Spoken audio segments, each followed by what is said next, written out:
Good morning. So today's day 4 on our database week. A very important lesson. So today we're going to talk about data modeling. I'm going to go really fast with the theory so we could get to the actual interesting part, which is kind of talk about relationships and how do we model data. So the first thing that we want to make clear is, what is this about? Well, this is about taking requirements from a user, from a client, and translate those into a data structure for our system, for the whole system. There is a lot that could go into data modeling itself, and there are different types of data models, but we're going to concentrate on relational data models, right? And we're going to see how can we come up with a nice data model, a logical one, that then we're going to translate into our database model, into our database schema. So the process goes, you have requirements, you design a data model, and then from that data model, you create your database schema. And that's what's going to end up being your database. Cool? So what does that look like? Well, let's take a look at the challenge for today. Let's see what I mean when I say go from requirements. Well, you have this requirement you were hired to build this system. It's a recipe book, right? You're going to build some database modeling, migration, seeding, all that. And the point is that you're doing interviews with the client, and the client is like, yeah, I'd like to have a way to manage my dishes. That's what you get. And you're like, yeah, well, what is a dish? Well, a dish is something that the client wants to cook, that I want to cook, like pizza or tacos. Okay, so we have dish. You can see that this is bolded here, right? By the way, I also want to have a way to manage recipes. It was like, what is a recipe? Well, a recipe, it's a different formula for a particular dish. So I could have the same dish, like tacos, and that taco could have more than one recipe. Maybe there's a Tex-Mex taco, and maybe there's a Granny's taco. So each recipe belongs to a dish, and then a single dish could have more than one recipe. And this is the client, moving their arms and explaining to you all the things that you need to do. Yeah, this is the client doing. That's not me. I'm just doing what the client does. By the way, each just one of those recipes is going to have ingredients. So I need a way to manage those ingredients too. And this is all they're telling you what they want to do with the system, and you're kind of taking notes about all of those and trying to kind of clarify those by asking more questions. Eventually, you're going to end up with a set of requirements like this. And your job is to translate those requirements into a data model that you can use in your system. You have to design it. And this lecture is about that. Okay? Now, you will be asked, as you do this exercise, to design the data model, right? Right there. Design the data model for the application. And then you're going to write the next migrations and setting to build a database. But in addition to that, we want to give you a little bit of exercise on writing some JavaScript to access that data. So you're going to write the migrations, you're going to design the data model, write the migrations, you're going to have a database with that schema now, with the tables there. So you're going to write a few functions. I think 1, 2, 3, 4, 5 functions. So you're going to have a JavaScript file somewhere. We're going to see an example in class. That's going to have a get dishes function and should return a list of all the dishes in the database, and an add dish that will take a dish and add it, a get dish by ID, a get recipes, and an add recipe. You don't have to stop there. If you want to continue adding more functionality, you can continue, but for the MVP, if you write those 5 using Next code, we're good. Okay, as long as you can get the list of dishes, you could add a dish, you could get a dish by ID, add a recipe and get the list of all the recipes. How do you organize this, the application? How many files do you create? Well, any way you see fit. More freedom, backend, right? And then you have some stretch problems. You can read through those. Questions about the exercise for today. Remember, designing the data model, writing the next migrations and setting, and then those 5 functions in the JavaScript file, the data access functions. That's all we're going to see. We're not asking you to do routes. We're not asking you to build the Express server. We want to see the database code. That's what we care about for this exercise. Cool. Now, I'm not going to stop you from building it, publishing on the web, and giving it to someone that you know likes cooking and would like to have a list of recipes. There's some cool functionality in here, like get the shopping list. That'd be nice. Like someone could say, hey, I want to cook, tacos, granny style. Boom, get the shopping list and get a list of all the ingredients that you need for that, and then go to the supermarket with that and say, stuff that I need for food today. It would be nice. So build it and give it to someone that you love, right? That could benefit from that. Could be you if you like cooking, right? So that's the idea of taking a set of requirements, designing a data model, and building some data access for it, and then the rest you already know how to do. Endpoints. Burritos. All right. Someone mentioned burritos on Slack. So who was nice enough to open that nice questions thread so that I could follow up with the questions? I know someone did. Someone always does.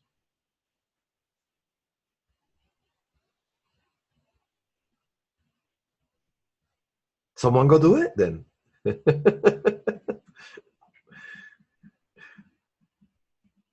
Wins. Ah, there is a questions thread there. Nice. What is that for today?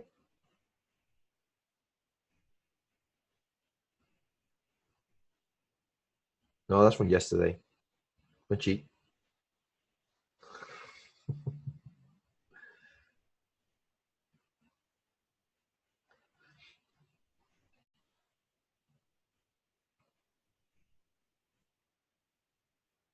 I'm looking for it. I can't see it. All right, Will. So Joe posted one for today. Let's go with that one. Questions thread. Ah, okay.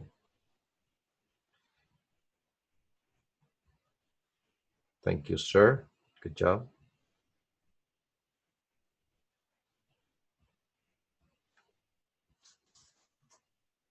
Very early.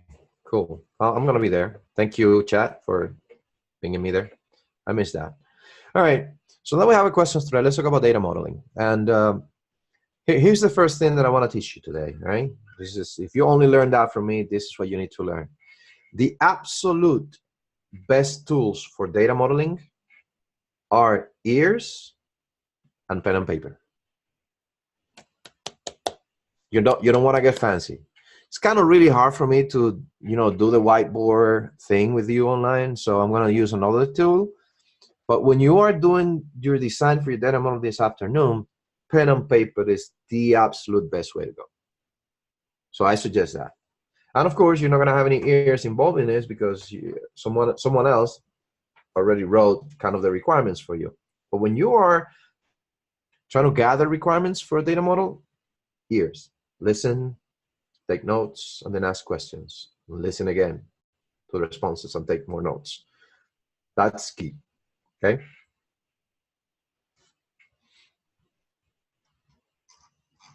Everybody has the guided project. We're going to use it later on in a little bit.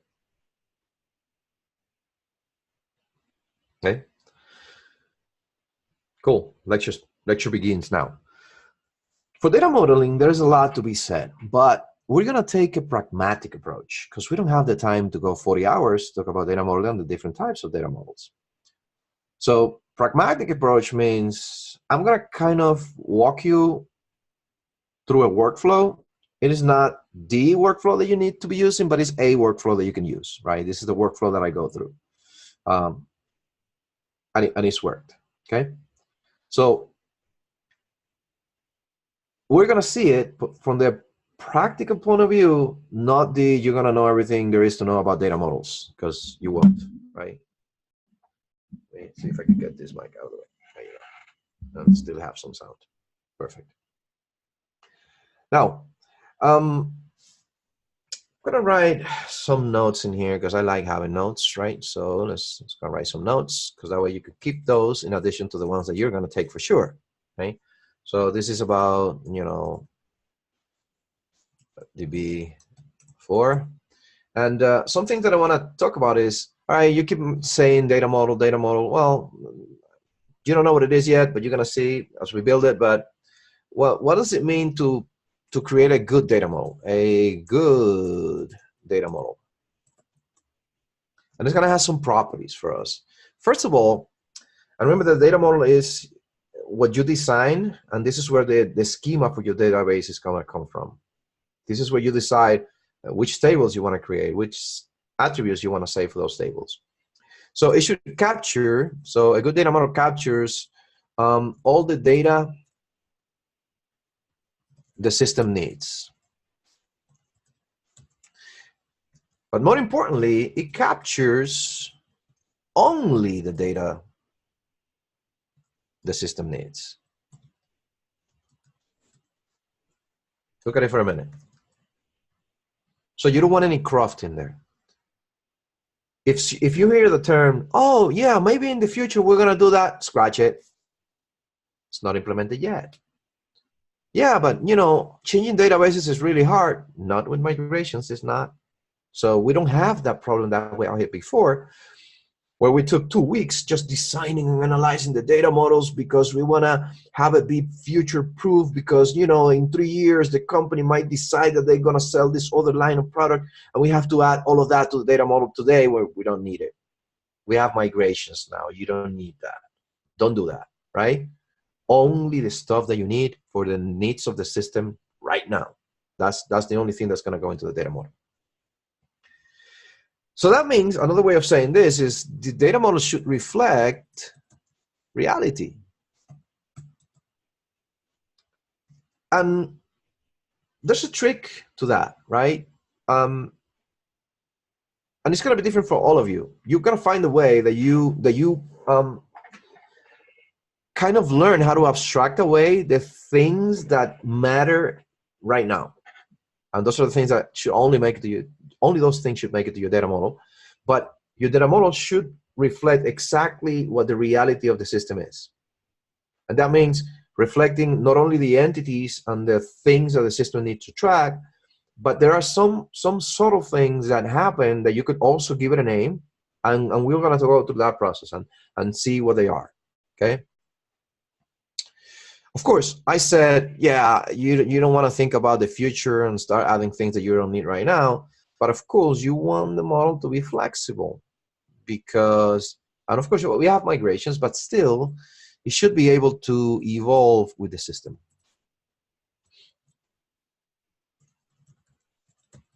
So adding a new requirement in a week shouldn't break your current system. Your system should be flexible enough. There's a balance there into, you know, make it only for now and make it a little flexible. And we'll see there are techniques, there are learnings of the industry that we can apply in order to make sure that our model kind of reflects this. It's a good data model. Now, I know you might remember that we have this SQLite constraint errors that we got. Like if we say that something is going to be unique and we try to duplicate a value in that, we get help from the database by telling us you can't do that because that would break that would break a particular constraint, a rule that we define on the database saying that this field should be unique, this particular column. Okay, we can kind of group all of that into the idea of data integrity. We should be able to trust our data. So a good data model is going to guarantee or at least help data integrity. We know that we're never going to have a record in there with some data that is useless. Every time the database is going to help us protect ourselves by we're going to define some rules that are going to help us protect from adding erroneous data into the database. The data model should accommodate for that when we design it. And of course, probably the number one thing to take into account when deciding a data model is start asking questions about what information do you need to see. It sounds like, what is the data that you need to see? What data do you need to track about this? But in reality, what we're asking is, how are you going to use the data? How? So the data model that is good is driven by the way the data is used, will be used in the system. It will be used, right? It's driven by that. Because at the end of the day, the user or whoever is using the application doesn't really care how you modeled it. All they care is, can I do the things that I need to do, and can I trust the data that I'm getting? So this is last on the bullet list there, because it kind of brings together everything else. Okay, that's the idea of course, you're gonna get those notes. You have this in the video. Questions there?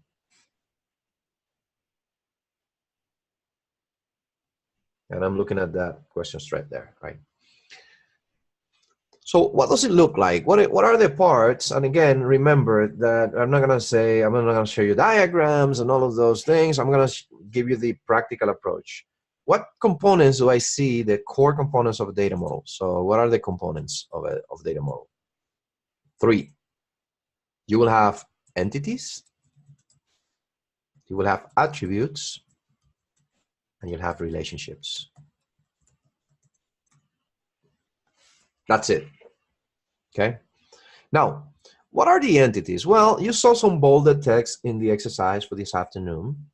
And if I ask you, if you look at the exercise, you're probably going to tell me, well, if I ask you in the REST model, when you were building your endpoints, what are those? What would that become? Well, you're telling me, well, dish is probably going to become a resource. So the entities are kind of the resources. It's the same thing. Yeah, when you think of a resource is going to be an entity in your data model. Resource on your endpoints in your REST model, in your data model, they're going to be resources. What does that look like when I move it to the schema? So at the end of the day, you come from, well, identify the entities, those are going to be my resources, and also, you know, they look like the resources. What is that going to end up at the end of I'm moving that into the database at the end? They normally, most of the time, map really nicely to tables. Good job, Rodian. Exactly. So the entities that are kind of the resources are going to map nicely to tables. Most of the time, not all the time, but most of the time. You'll see. What about the attributes or the properties? Well, they're going to map nicely to the columns on those tables. Very nice. Or the fields. That's a good name. Yeah. What about the relationships? How does those, you know, are expressed? Let's see what they look like on the REST model. How can I express a relationship? Like a dish has many recipes. Yeah. So in the REST model, those are expressed using subroutes. Remember that when we could do slash, let's say projects, or maybe in this case would be slash recipes, slash ID, and then ingredients. And this is telling me that a recipe, a particular recipe, could have a set of ingredients.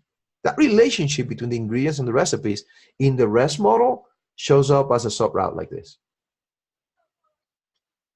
In our database, they show up as foreign keys. Okay? That's how they show up as. So again, they're not going to be tables. The relationship are, even though for a particular type of relationships, we may need a table, but at the end of the day, relationships show up as foreign keys in your model. Okay?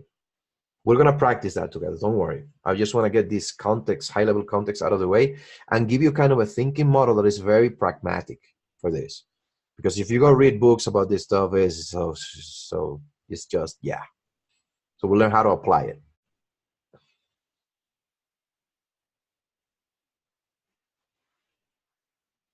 So now that we know kind of the properties that we want on the data model and kind of the components, what does it look like to do it in practice? So I'm going to try to kind of give you like a workflow for it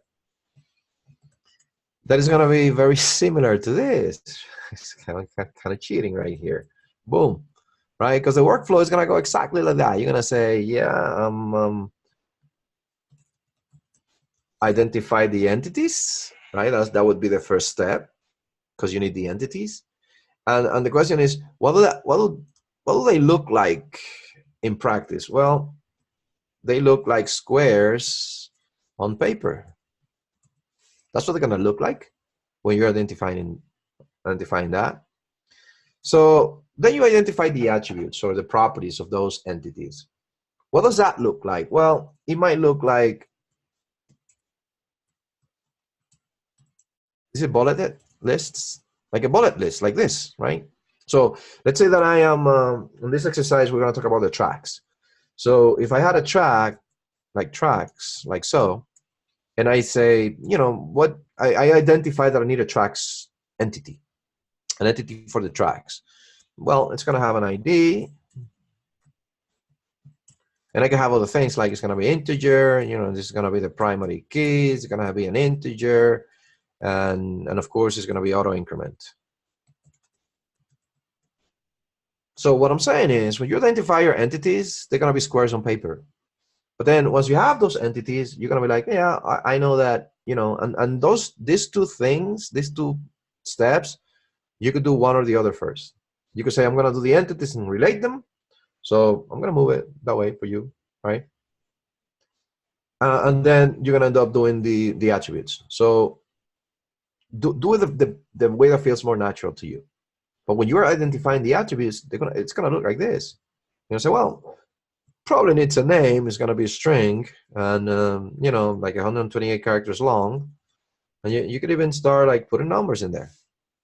And maybe you want to say this is going to be unique, and it's not null. It's require, right? When you say require, it means not null. So that's what it's going to look like, identifying the attributes. What are the lists with some of the details? And then you have the relationships. And the relationships come from the conversation. Like when you're talking to the client, they're going to tell you things like, you know, a recipe belongs to a dish has many recipes. Those are the relationships just popping up in front of your face right there. So how do I model that? Well, simplest way, this is why I said this could be the second. If you already know about this, you can make this be the second bullet, right? Because what they're going to look like is lines. It's lines joining the squares. That's it. That's what the relationship are going to look like. And normally when we learn about relationships, we see that there are different types, and you can, you know, each line, each connection to the boxes is going to have a particular symbol depending on what they represent. But that's what they're going to look like. So in these two spots, you only doing squares and lines connecting them. That's it. Questions there? Hopefully, the workflow sounds simple enough, right? In practice, if we ignore all of the other theory behind it.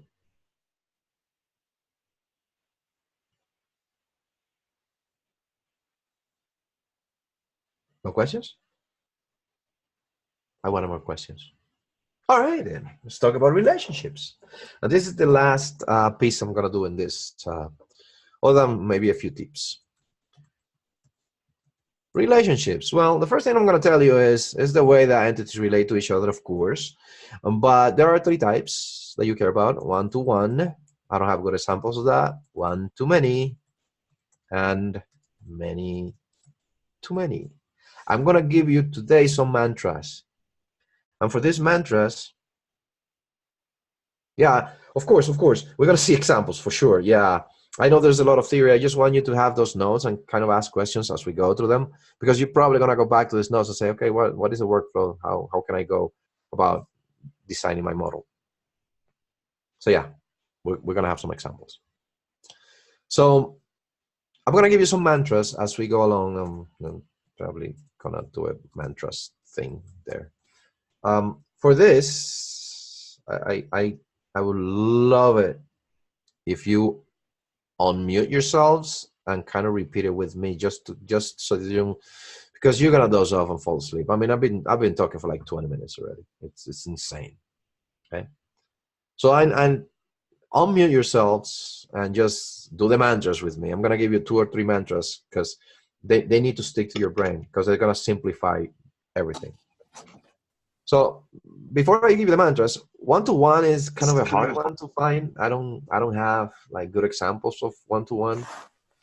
Normally what happens is that this is more of a one, or like 1 to 0 or 1, okay? And this is really good for extending information. Like if you have some information that would show up sometimes for a particular entity, let me mute for now. Well, until we have like the mantras. All right, so we don't have those nice mechanical keyboards. So yeah, so what happens is sometimes you have data about an entity that doesn't show up for every entity. Maybe 10% of the entities have it. So what we do sometimes is that we extract away that data into a different table and tie it back to the table that they represent. So there is now good examples of that. Now by far, the most common relationship that you're going to be doing, this is your job. When you're data modeling, you're just modeling this. This is the most common one. Is the one-to-many. You get paid as a data model just by doing one-to-many things. Now, the many-to-many is probably going to bring our first mantra here. Okay. And I'm going to tell you, this is opinion. Don't listen to what I'm saying. Just listen to it, but don't make it a rule. But for me, this is really smoke and mirrors. An illusion. Doesn't even exist. But for some reason, it's like the hardest thing to model when you're new to this. So if you're new to this, you're going to think, how do I do this? Yeah. And here's the first mantra. Let's go write it. Let's write a mantra for that.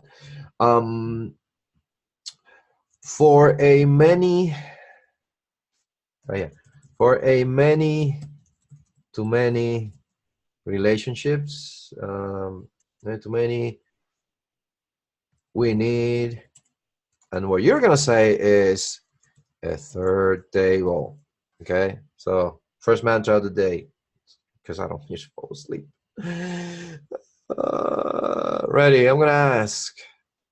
For a many-to-many, we need a third table. So every time you detect, as you're talking to your client or looking at requirements, you detect a many-to-many. For a many-to-many, we need a third table. Thank you. Excellent. So we have the first mantra of the day. Okay. There may be more than two. Maybe I lied. Okay. So remember, the most important tool, I'm going to make this a mantra. The most important tools for data modeling are ears and pen and paper. Okay. Another mantra would be, let me think. All right, let's talk a little more about relationships and the fact that we're saying this is the most common one. And I say that, you know, the one-to-many is going to show up as a relationship, right? So it's going to show up as a foreign key. So every time we have relationships, they're going to show up as foreign keys. So relationships show up or translate to foreign keys. Let's do it again. Let's say relationships translate to Foreign keys. Foreign keys. So every time you have a line between two squares, you have a Foreign key. Foreign key. Exactly. Okay. So you'll see the data modeling is really simple. You do squares, you write lines, and those are foreign keys, right? Every time you see a line, foreign key. Now, when it comes to foreign key, those foreign keys will always have, and I'm going to talk about, I'm going to change this, like, I'm going to call this one-to-many, right? Even though it applies to one-to-one too, but they're so weird, so we're going to concentrate on one-to-many. Now, the other mantra for this is, if I ask you, okay, I know that we have a foreign key, I know that we have this one-to-many relationship to this table. The other one is, where does the foreign key go? Where does the foreign key go? Okay, and the answer to that is on the many side. always on the many side. So if I say, you know, there's a one-to-many relationship, that's going to translate into a Foreign key. Foreign key. Foreign key. where does the foreign key go? To the many side. side.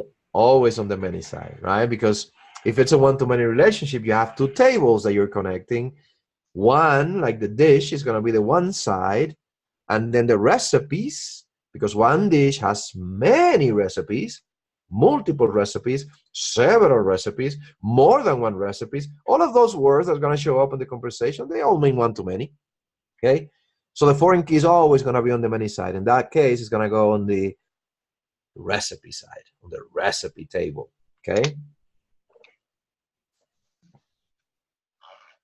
Excellent. So those are some mantras. Let's go write a model. Questions there before we go into kind of talk about a model. Seeing an example of this is definitely going to help. Anubhav is writing something, and see if it's a question, or it should be on the questions today if it's a question. It helps me. Thank you. Okay. All right. If the question drops, we'll answer it. So let's go on kind of see an example of this. Let's say that we want to model the idea of the school having tracks, cohorts, and students.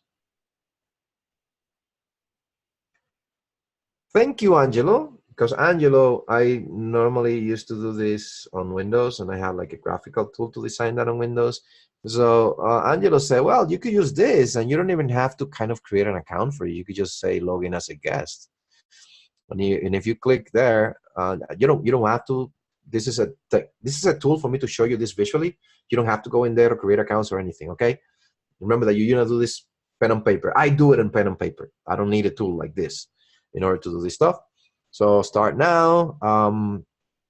Skip this tutorial, and I'm gonna say schema new. Just clear it out. Okay. I'm gonna call this. It doesn't matter because we're not logged in. We're not gonna do anything with it. I'm not, at least.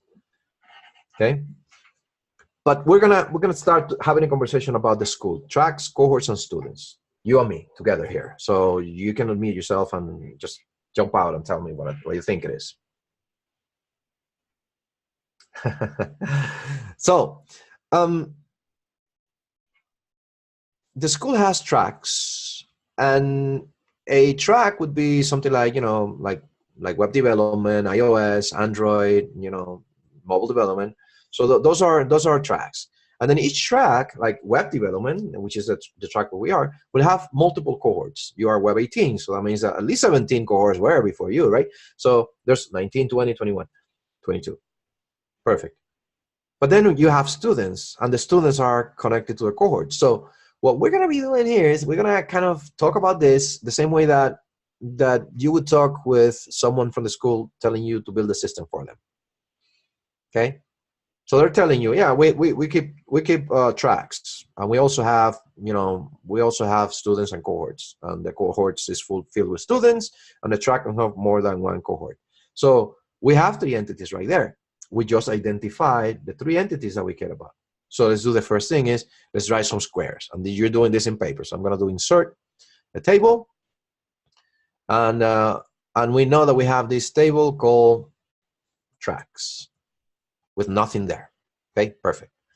But we also know that we have cohorts. So I'm going to insert another table, and we're going to call this one cohorts.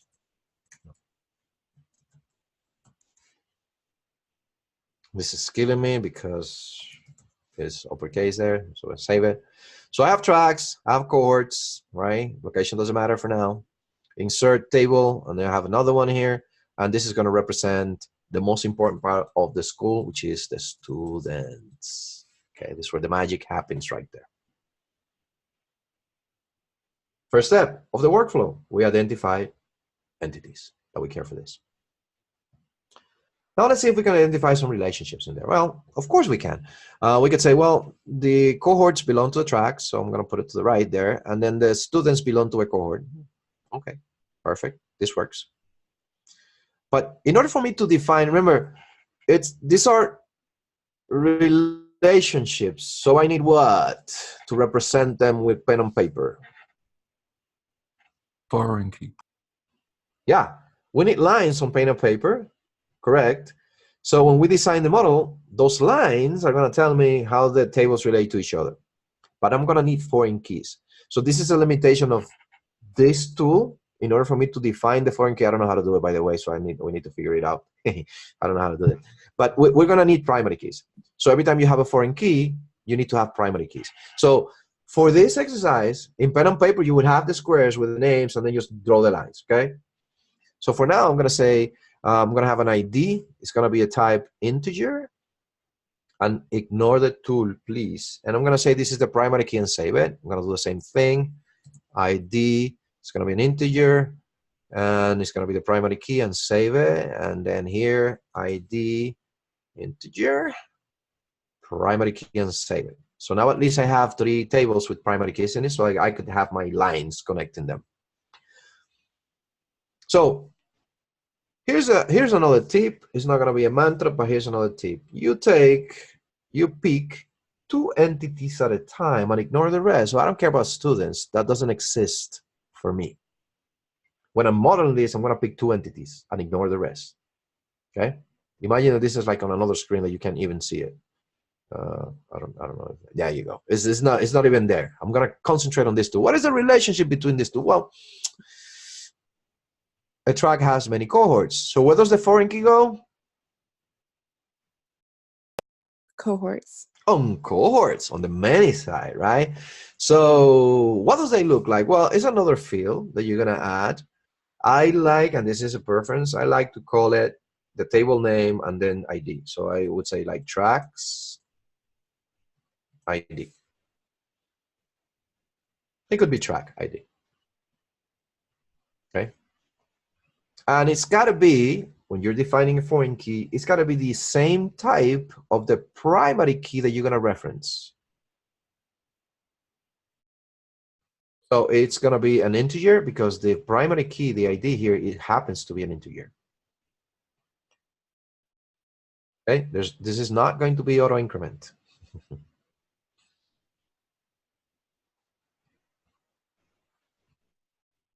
Okay, it is a foreign key. See how we have this foreign key here? I'm going to click the foreign key, and this is going to tell me when you're creating a foreign key, you normally say this foreign key references a particular field on a particular table. Remember how in next you say, you know, table that integer, it would be track ID references the ID in table, right? It's the same thing here. I'm going to say it's going to reference the tracks, and it's going to pick the primary key for me automatically. So as soon as I define this foreign key and save it, there should be a line there. See that little line that show up? Angelo, are you there, Angelo? Yeah, it's pretty nice. I like it. Thank you for finding this for me. You're welcome. This is pretty cool. This is pretty cool for doing this lecture now. This is awesome. Yep, this is awesome. Okay, so we just defined in our model our first foreign key. So what we're gonna do is when we finish defining this model here, we're gonna go back and do the same thing in next in JavaScript code. Only I'm gonna cheat because I have some code. I'm just gonna paste. All right. So now that we define the relationship, this is done. Now we're going to go and find our students and say, I'm going to concentrate now on the next 2. Now I don't care about this. I only care about the students. So I'm going to be like, I'm going to ignore that something happens on the other side. So remember, 2 entities at a time. What is the use case that we have right now? We're saying that a cohort can have many students. So I would like to pick a tribute here from the list. Can I ask Josh? Josh, are you there? Actually, I'm going to have Angelo because I know he's there. Angelo, can you pick someone from the list of Zoom? Maybe they can help me define this relationship between cohorts and students here.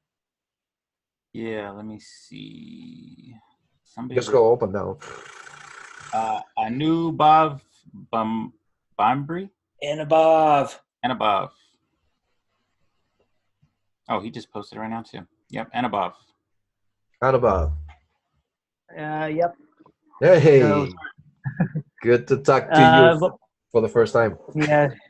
So, So what am I supposed to explain? Sorry, I missed that part. Yeah. So what we want to do is we already have the entities identified. I want to identify the relationship between these two, right? I'm saying that a cohort could have many students. So how can I represent this in my model? Cohort can have many students. So we need a foreign key in the students. Excellent. So we're going to add a field here. What do you want to call this? Uh, I'm going to call it cohort ID. cohort ID. Yep. Cohort underscore ID. Perfect. It's And going to be an the type integer. would be integer. And we don't want it to auto increment and the foreign key. Foreign key. It's going to reference the cohort. Cohort stable, and the field is going to be ID. ID. Yes. Yeah. Why ID? Because it's the foreign key. This is for, I know you know this, but yeah, right. For the video. Excellent. Hey, Thank good you. job. Thank you very much. It's hard being on the spot like that. I understand this. So thank you very much for humoring us. Now we have created our simple data model.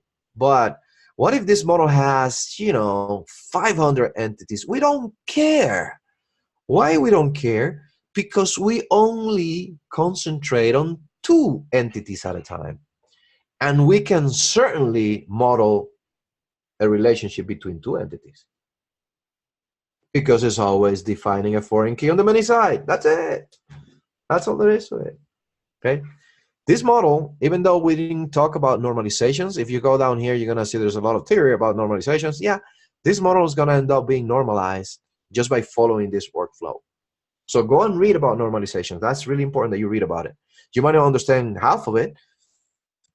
I don't understand half of it. But what's important is that your models, if you go through this, they're going to be normalized naturally, at least to what is called the third normal form.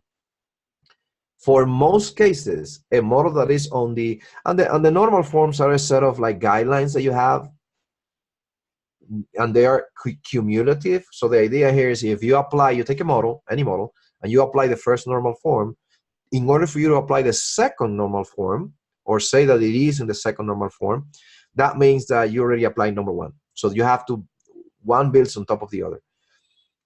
And a model that is said to be on the third normal form is normalized enough for most systems. So that's your goal, to get to that place. Read about it, but just follow this model for now so you can model your data. Any system. If you go back now to the system that you worked on as a front-end developer and you pick 2 entities at a time, I'm pretty sure that you could build that model 2 entities at a time, slowly. And you will see that everything happens to be a one-to-many relationship, most of it. Oh, I see another one, DB Designer. Yeah, I'll have to check those out. Oh, is that the same one? Oh, it's the same one that we created. Oh, cool. This is looking pretty good. I like this tool. Questions there?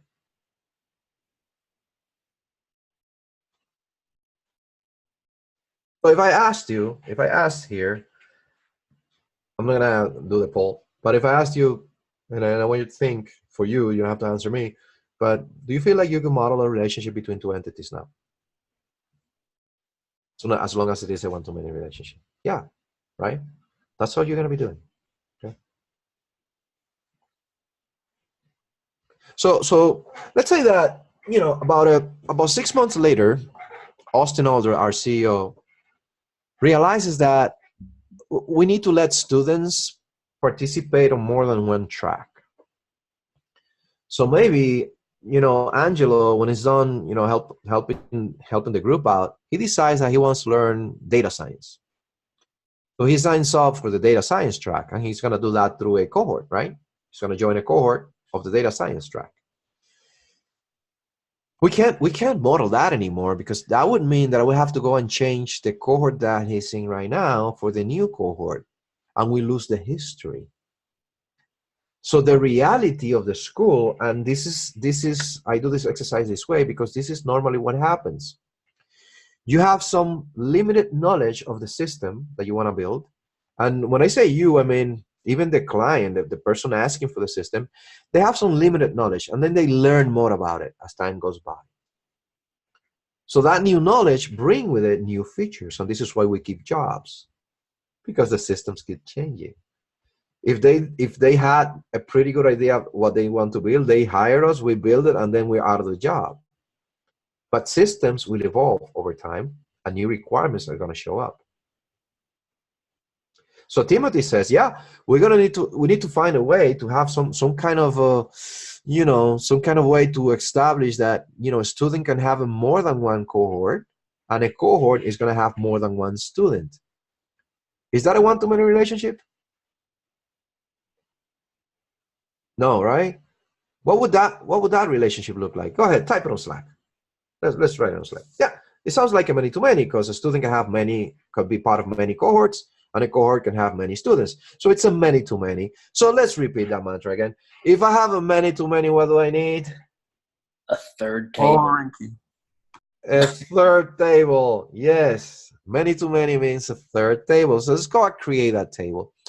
And I did say, though, I said, and again, this is opinion, I think they don't exist. They're just an illusion. Okay? But we need the illusion because we need a way to track it. So let's track the illusion by having another table. And the idea in this table is we're going to track the cohorts for a particular student or the students for a particular cohort, whatever it is. You can think of it that anyway. So let's going to call it, cohort students. So I'm looking at it from the point of view of, these are the students that belong with a particular cohort, okay? And why do I say, and that means that this field is no longer needed. So I'm gonna delete it so that this relationship shouldn't be there with this new requirement, okay? And again, what am I gonna do? Do I care about the three tables? No, I don't.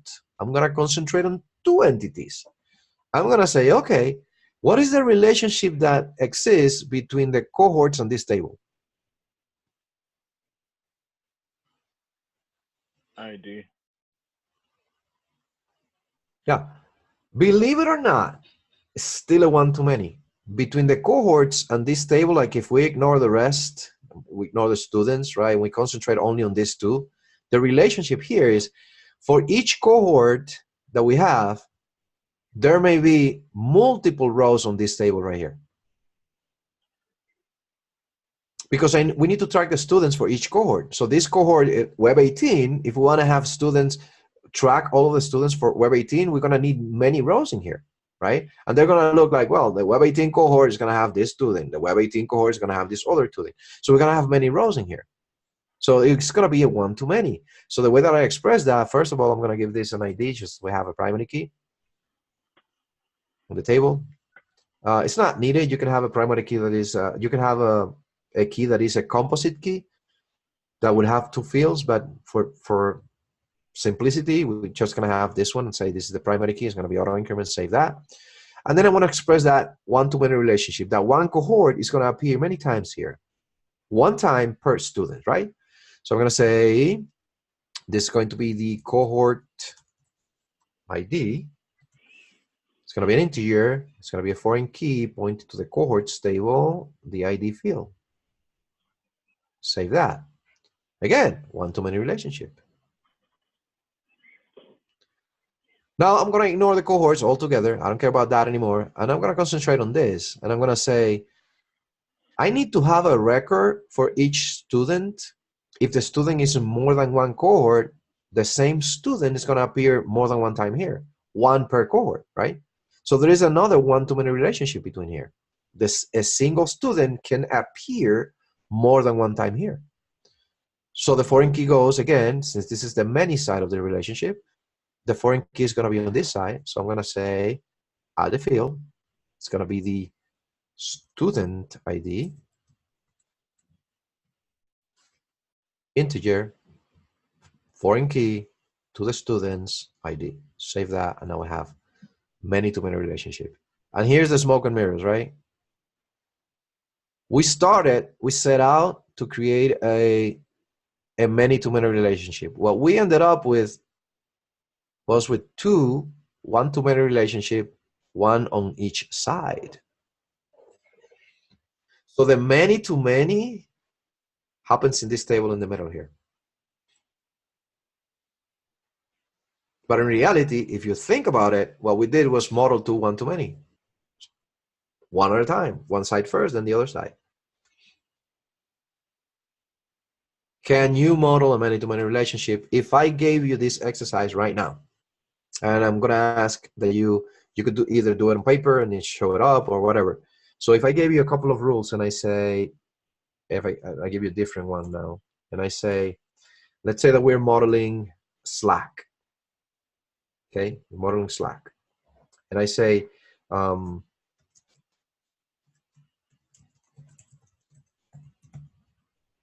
I say, a user can be in several channels. And a channel can have several participants.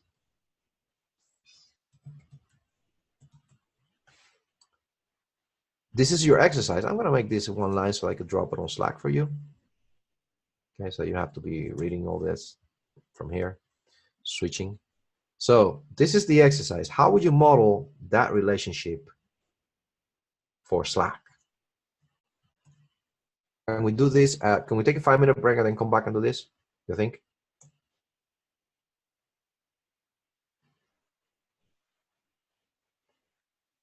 Yeah, let's take a 5-minute break because it's good. We have been at it for a while now. So let's take 5 minutes, and when we come back, we're gonna model that relationship. And you could do it if you do it in this tool, fine. You could take a screenshot and share it. But I want you to go through the motion of modeling it. So see you in 5.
I am back.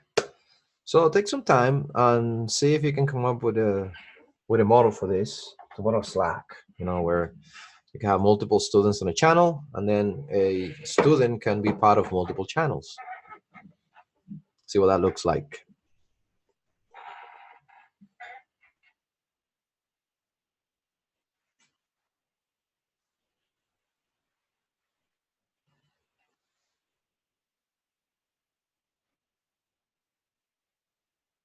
So I have a question here that says, is using a third-party table more performant than using a where? Well, this is not about the querying yet. This is about having the data available to do that where. How would you do a where to select the students for a particular cohort if you don't have a data structure to save that information separately? The only way without this relationship right here that we could do that is by duplicating the data about the user, about the student. And we don't want to do that.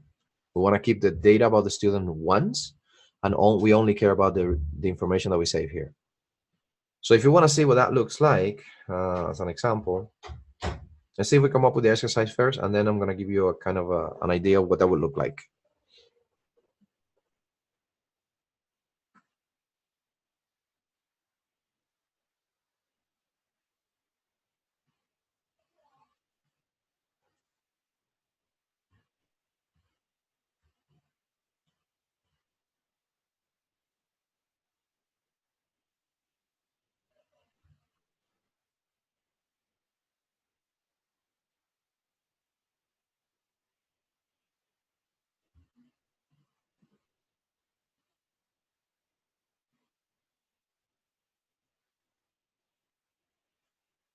So, Luis, sorry, trying to catch up. What are we working on?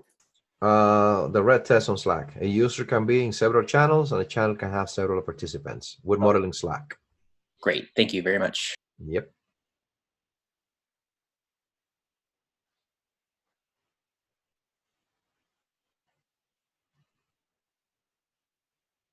And then chat asks, can an entity have more than one foreign key? Yeah, look, this one right here is having more than one foreign key. It can have more than one foreign key.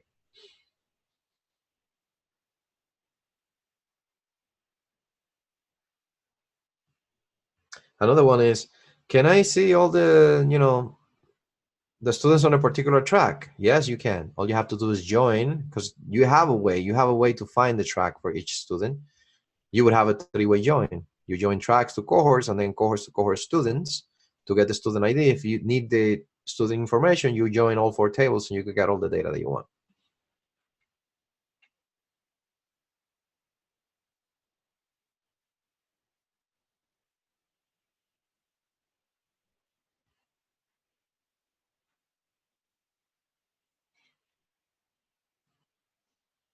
I specifically want to see the model that Josh Gordon comes out of this.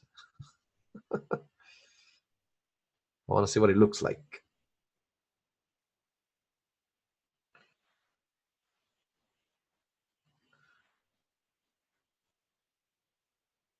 I don't know if that works very well for you. I just do it on paper. But yeah, I just have the student ID table. I don't know, maybe this works. So I have a student ID table and cohorts table with an ID also, and then I do or channel, sorry, I've getting my databases mixed up. So students in a channel ID. Is it backwards for you guys? Is backwards? Okay, walk me through it as we build it. Right? Okay. So you said that we have the students table. We're gonna call it users to separate it because we mentioned the word users instead. Oh, okay, yeah. So and then it's gonna have a primary key called ID. It's gonna be an integer primary key or increment. Save that. Save that. So we have the users, and then you have another table called channels. Yeah, the channels table. Okay, so let's grab which that also channels has a here. Primary key ID.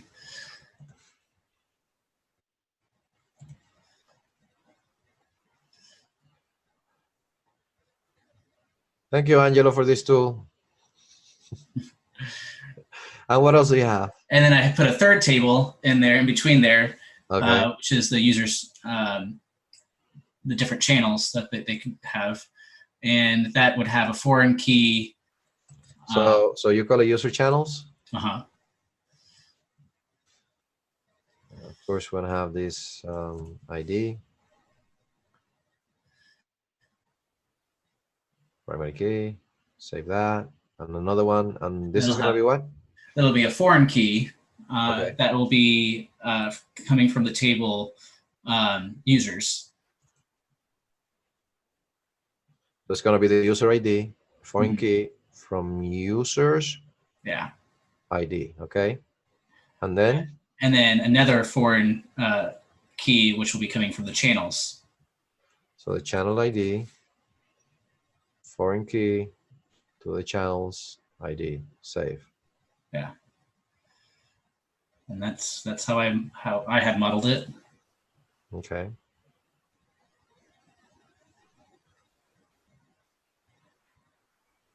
All right, so here's what I think about this model though. Superb, perfect model. That will let you do anything you need to do with those entities. So yeah, of course, you're gonna add more attributes on this side. Remember that this is a conversation about relationships, but in the tracks you have names and all of those, all the information that you need. And the questions that I have there, like, yeah, hey, nice, Christian. Let me see that on Slack. User, yeah. So he called it same thing, user channels or users channels, the same user ID and channel ID. Yep. Believe it or not, and this is hard to believe. I know. Believe it or not, every system out there working with a relational database that you need to model to create a data model for. Every system out there can be modeled in this exact fashion. 2 entities at a time, 2 entities at a time will give you the relationship between all of the entities. And then the next step, remember we have 3 parts of the workflow, is I would go in there and say, hey, what else do I need for the tracks? And the user is going to tell you, well, we have the track's going to have a track name. So I call a name here. I don't call it track name because it's a tracks table. So in my mind, when I do track that name, I don't do track that track name. Yeah. So the name, this is going to be a bar chart, right? And it's going to have a size, maybe 255. It's not primary key. Maybe I want to make this unique. I don't want to have duplicates on my tracks. There's no auto increment there. And I don't want to allow nulls. So when I save that, now this is giving me information about my model. I'm enriching the model, each entity in the model one step at a time. And I take one entity at a time. And this is, you're going to iterate over this. So you're going to come back and add even more and more and more. Hey, Nick, nice. Yeah. Yeah, he tied it all together nicely too. User channel, the channel. And he's got a channel list. You probably don't need the channel list because the channel list is actually the channels. Now, if for your system, you want to have something else that lists all the channels and that needs extra information, then you need the channel list. But in this case, the channel list is actually a select of all the channels. So not need for the channel list. That's the only feedback that I would give in there. Yeah, I'm too used to Discord where you have like separate chunks of channels broken up. So that's the way I was thinking of it instead of Slack. Sorry. Oh, so you have like some channel groupings. Yep. You can give it a name. Oh, excellent. So he went like a step further and he defined another relationship so he can group channels too. Excellent. Yeah, for sure. That works. Very nice. Very nice. And this is the stuff that we want to see. We want to see that if you make a decision, you design something, and you get feedback from, let's say, an employer or someone, you can talk about the reasons why you did it. And you understand what you're doing. Because being able to kind of tell me, no, this is what I was trying to model, that means that you understand what you're doing. You understand the process. This is data modeling. The lecture is done right there. The rest is just take that model and translate it into something that we're going to use from next, into a brand new migration. And I want to introduce a couple of concepts here, a couple of gotcha of SQLite that we're going to kind of change some of the information that we have in our next config file. Remember that file? I said we're going to come back here and add some more stuff. So we're going to make some changes in there. But for the data modeling portion, if you understand this, you're done. 2 entities at a time, identify the relationship, and you'll express it this way. Cool. All right. Probably I want to do this. I don't know if I can kind of, I'm pretty sure that I can export this somehow. Let me see, export to a PDF or something. Oh, look, I could create a SQL from that.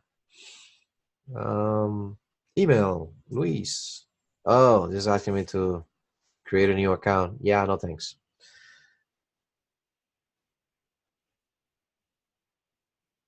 I will create an account, but You can just use the snipping tool and create a screenshot.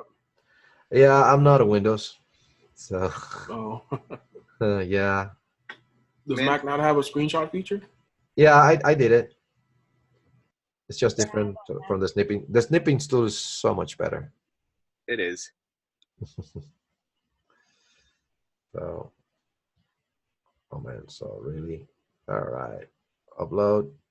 So I just capture this piece of the screen for you and dropped it there. There you go. See both models.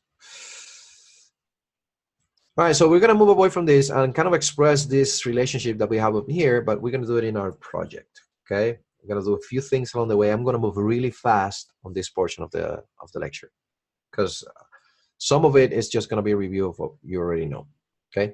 Cool. So we need to do a migration, but before we do that, I'm gonna come in here and look at this next file. And this is the same project that you have. And on this next file, if we were to run migrations now, create any migrations, they're gonna end up in the migrations and seed folders out here. But I don't want that. I wanna have my database and my migrations and seeds inside of the data folder so I can collapse it and get it out of my view, okay? So we're gonna create a new folder here called data. And then in here, inside of the development configuration, this object that is configured in development, we're gonna add a new key called migrations. So what are we doing now? Who can tell me what is it that I'm trying to do? Trying to put the migrations into the data file or folder. Yes, correct. So I want to configure my next file to say the migrations are not going to end up on the root. They're going to end up inside of the data folder. So migrations key, and it's going to have a directory. And here I can pass a path. And this path is going to be relative to the root, okay? So inside the data folder, I want a folder called migrations. This is not a file, but a directory. And I want to do the same thing for the seed. So I'm going to copy that here. I come in there and call this seed instead. So seeds. So now this is going to go into the seeds folder. So by changing this configuration, when I create that migration is going to end up, and it's going to check if the folder is there, it's going to use it, and if not, it's going to get created inside of that data folder that is now empty. Okay, let's save that, and let's take it for a spin. Let's see if that's true. So in here, I'm going to say npx next migrate make, and someone mentioned yesterday, hey, can I have more than, create migration for more than one table on the same file? Yeah, I'm going to see an example of this. And let's say that this is going to be my very first migration. So I'm going to call it Bootstrap. Like Bootstrap in the database for the first time. Okay, Bootstrap. There we go. Now, notice how the migrations folder got created in here, and my migration landed inside of that data folder, which is exactly what we set out to do, making this first change. Cool. Now in here, I'm gonna grab some code instead of typing it. But just know, well, I'm gonna type it and then talk about it, and it's gonna look similar to what we tried already, to what we did on that design tool. Thank you, Angelo, again. So, and we'll talk about this migration. Ask questions, like abundantly ask questions about this migration. Let me make sure that I have my questions thread open. I'm looking at those. So Josh, the answer to your question is going to be, we needed those tables in order to be able to do the joins and bring the data down to avoid duplication. This is the process. This is how you get there. And the question was about, can we just do where and just bring that data? Yeah, but to avoid duplication and making sure that the data is well organized, this is the workflow for that model.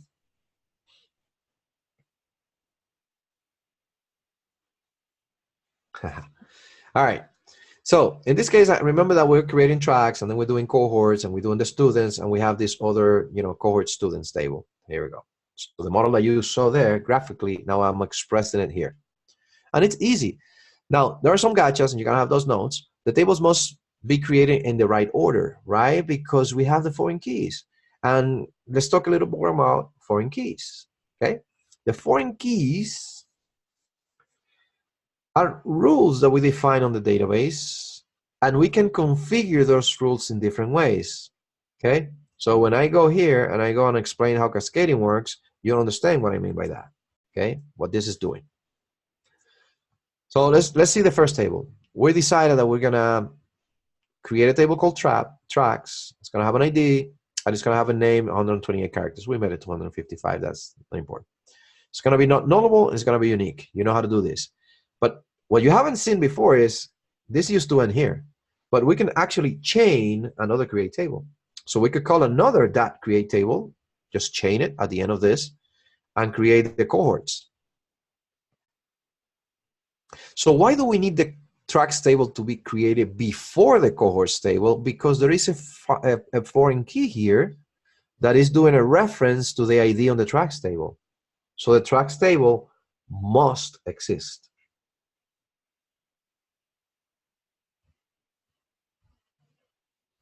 Make sense? So the order matters. And you can move around. Like if you start adding the cohort table, it's like, oh, I need to add the foreign key to the tracks. Oh, I need the tracks. So go and create the tracks first. That's it. Just move them around.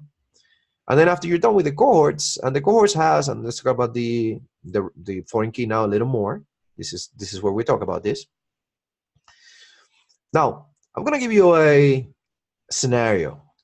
Let's say that we create a student, or in this case, it's tracks. Let's say that I create a cohort and say this is going to be part of the web track. And then I go and delete the web track. If we go into the website here, I have this document, and we look at the relationship between, like we look at this. Let's say that we have the tracks. Let's do it on this table. So I already have some data in there. This is having information from the students and the cohorts. Okay, and you can have the date there if you want it. What's important is that each record in this table is going to have at least the student ID and the cohort ID. So if I say that the student ID 1 is, let's populate this thing. Let's say that I have like 1 web, and then 2 is going to be data science, and then 3 is going to be Android. Okay. This is the data from the tracks table. And now when I have the cohorts, I'm just going to 1, and then the other one would be the name. So that we have a web 1, okay? And then the third field that I have is a track ID. So if this is the track ID right here, the ID and the name. And now I'm adding kind of data, ID, name. Now, this is a foreign key. We define this as a foreign key. So the database is going to check that the value that I add here, that there is a record in the parent table, in this case would be the tracks, in the reference table, that has the value that I add here as the primary key. So if I say 4, the database is going to say, nope, there is no record with the ID 4 on the reference table. That's what's called a constraint. A constraint is a rule that is defined on the database that the database is going to validate for you before you go and make a mistake and adding wrong data. So that foreign key constraint is going to blow up on our face. It's going to give us an error. So it's preventing us from adding bad data. Now, if I do 3, that would be fine. Okay, even though we're going to tie that to Android, so let's do 1, which is the correct way of doing it. Another record, this is going to be Android 1, and then this is going to belong to 3. So that's what the foreign key does. Now I'm going to give you a scenario where someone comes in here and deletes the Android. So if I delete the Android now, remember that when creating the record, the foreign key checked that the 3 existed. But when I delete the record, the database now it's going to be on an inconsistent state because I have a record on this table pointing to a non-existing record on the tracks table. Do you see the problem there? Yeah? Okay. So the solution for that on the relational model is something called cascading. And cascading is going to ask the question, when someone deletes from the primary table, what do you want to happen to the dependent table, to the table that has the foreign key? And there are a couple of options for that we're going to see. There are more. But the two that we care about right now are restrict and cascade. And we saw the example of this doing it with a delete, right? I did a delete. I deleted the Android. But what if what I do is change the ID? What if I change this ID to B4 for any reason? We change the ID. If we change the ID, now Android and this record got disconnected. So on cascading, what we're asking is, what do I do when someone deletes the parent table? Or what do I do when someone changes the primary key on the primary table? What do I do? As the database, what do you want me to do? And the two options that you're going to learn today are you either cascade the changes or restrict the changes. Normally, on delete, you want to restrict. Normally, might not be the case. Like if the relationship that you have is something like maybe, you know, like a blog post, and it's related to, let's say, comments. If you delete the blog post, it's okay to delete the comments. I mean, they only matter because of that. But that might not be the case with the cohorts, though, because the cohort may have students. So if you go and delete the tracks and delete the cohorts and also delete you're going to delete the students just because someone decided not to have a track? No. So normally what we do is we restrict the deletes from happening automatically and cascading all the way down to all the child tables. That would be bad. Okay. Instead, what we do is we say, I'm going to restrict it, and the database is going to give you an error, and then you go and check the error and say, maybe what I can do is inactivate this record, not delete it, because I already have cohorts with students enrolled on that cohort, and that cohort belongs to this. So I can inactivate the track saying that we're not going to offer anymore, but I can't delete it because I already have all the records that depend on this one. That's what the restrict does. But on the update, normally you want to cascade. Why is that? Because the only reason they have this primary key here is so that you can tie a record from this table to a record on the tracks table. So changing the value of 4, what you would end up doing is, this is still Android. I still want to have that reference to Android here. So what you want the database to do is cascade those changes and just change this number automatically to 4. So you keep that connection between the parent table and the dependent table, the one with the foreign key. So from now on, get used to having always, when you define a foreign key, and the other one is, that we didn't do yesterday, is make sure that you make this not nullable. Because for a foreign key, by default, in most database management system, null is a valid value, okay? So you make it not nullable to force people to actually add a value in there. So from now on, when you define your foreign keys, you're gonna make an integer unsigned, not nullable. Your reference is gonna be the same, but you're gonna add this on delete and on update, but understanding what it's doing. So that in some cases, like the example of a blog post and the comment, if it's okay to just delete the comments, then make it cascade. So just be able to make that decision. Do I want to restrict it or do I want to cascade it when doing the deletes? On the update, you always cascade. You always, because you want to keep that relationship alive. Questions there?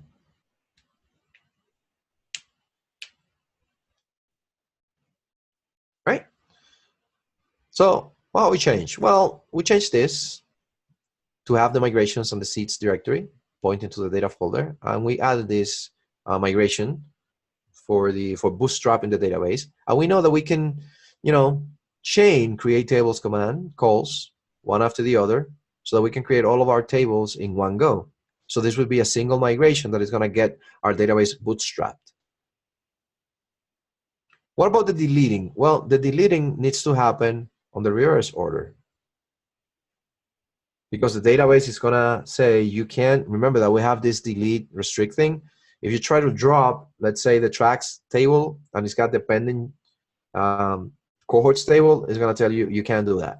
So what do? You delete first the last table there, which is cohort students, and then you delete the students, then the cohorts, and then you can delete the tracks. Okay? So in the reverse order, you call the drop table if exists. Since I don't really want you typing all of this, I'm going to drop this. This is a review of yesterday. I'm going to drop this code there in case you want to create that migration for yourself. And also for the Kinect file, just go and add those 2 keys in there.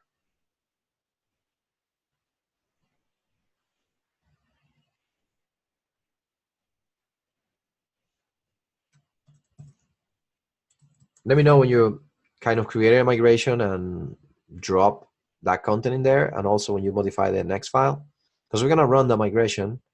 You're going to run the migration, right? After it's created, and that should generate our database. It's going to land that DB3 inside of the data folder. So I'm going to run it right now. So npx next migrate latest should generate my database, and it should have all those tables in there. Yep, there, excellent. All done. Here's my table right there, my database.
Okay, at least 22 people have done it. 23, okay.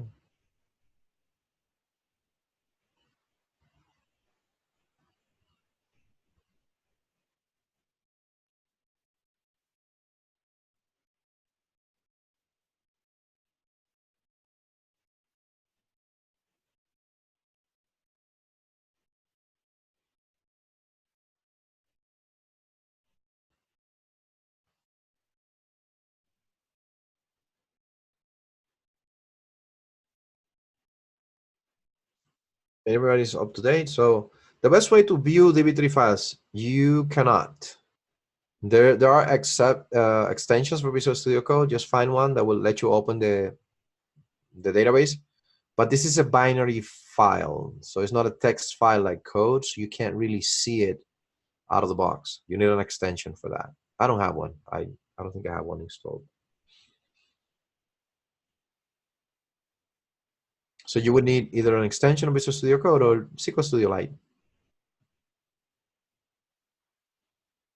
SQLite Studio, yeah. That would be for Steve. Binary format, can see it.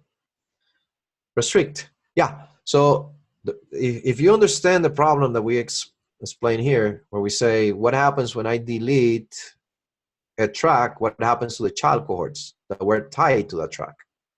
So the restrict is going to give you an error. The database is going to say, you cannot delete this ID 4, like if I try to delete this record, you cannot delete it because I found a foreign key that is pointing to that value, to the primary key of 4.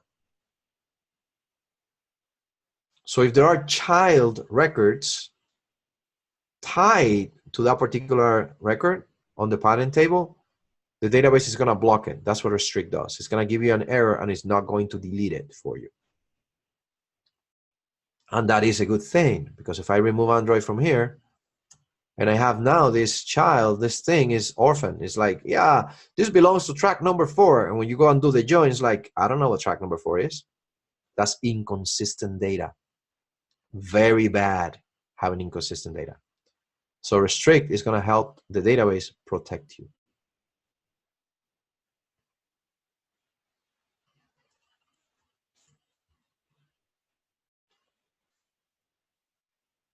What do you think, Divya? That works? So yesterday we noticed that the unique is also a constraint. Aha!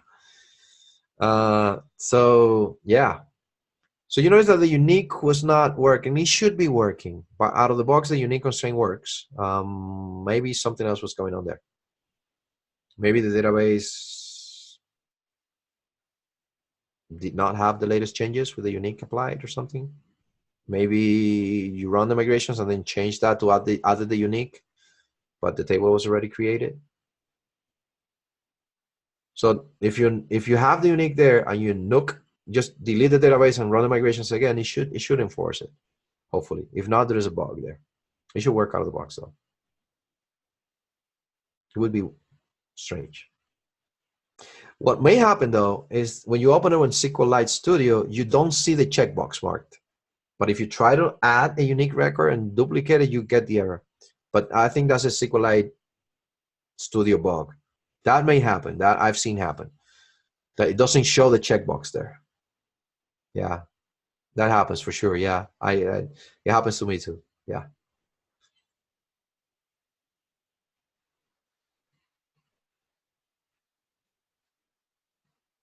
So is it a best practice to create the migrations there? I don't know what the best practice is. I tend not to do this, right? I tend to have separate migrations per table, but someone asked yesterday, can we just have, and this is just, you know, I want to like to address it on a way to doing it. So you see both examples that you could, if you, for something simple like this, only 3-4 tables, you could definitely do it on a single file. Preference, and this is opinion alert, preference is I have separate migrations. I would probably have as many migrations files as I need. I don't care. I just add a brand new migration there and that's it. Let the file system handle that.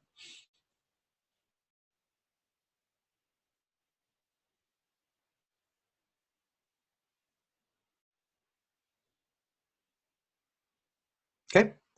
Right, so hopefully we ran the migrations and everything is fine. So we solved that problem. Now, here's the dirty little secret. One of those that you could find, I will bite you in SQLite. Why not just use SQLite Studio for what? You could, if you want to manually handle the database all the time and do your changes there, and you know that you have to manually.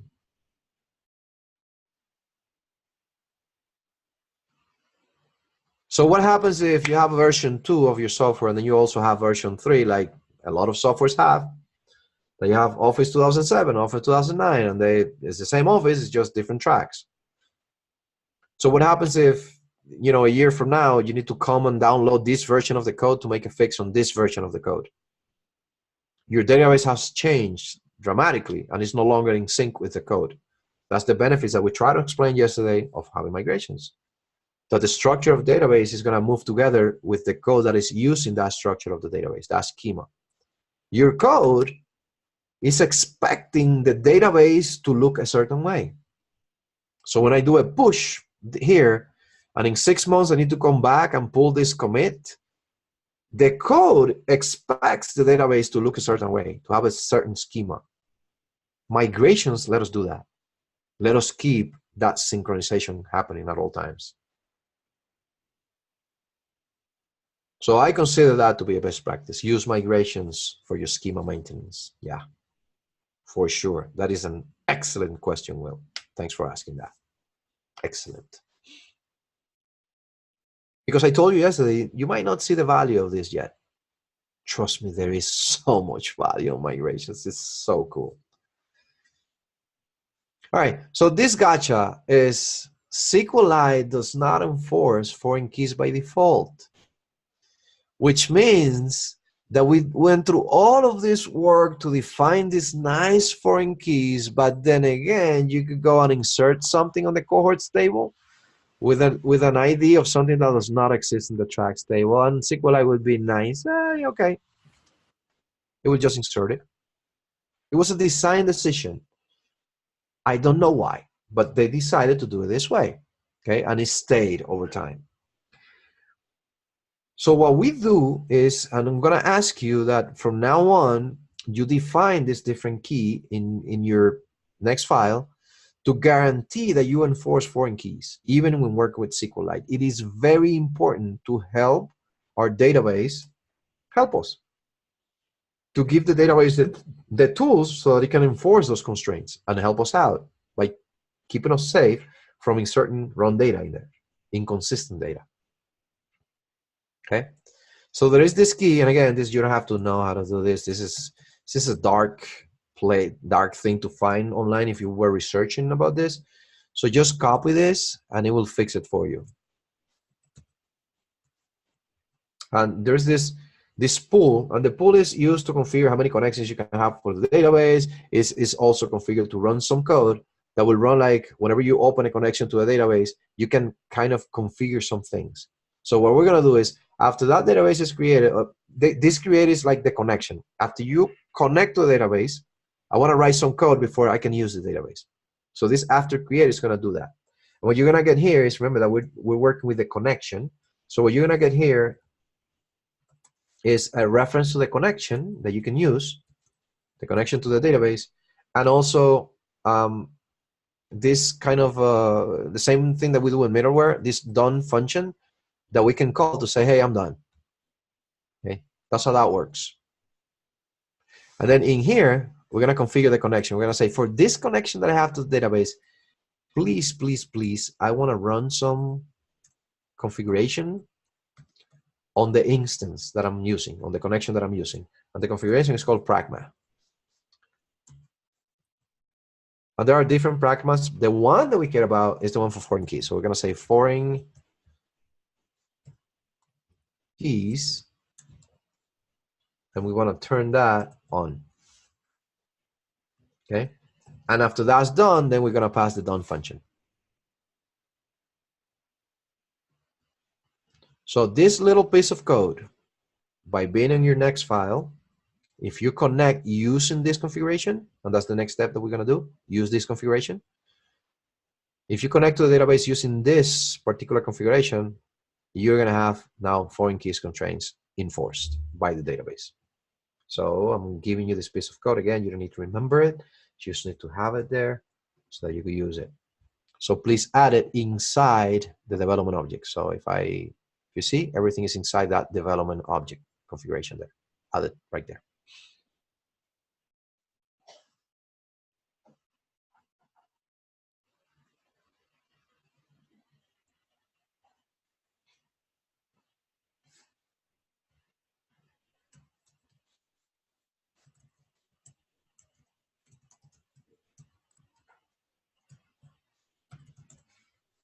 Let me know when you're done so we can continue to the next step.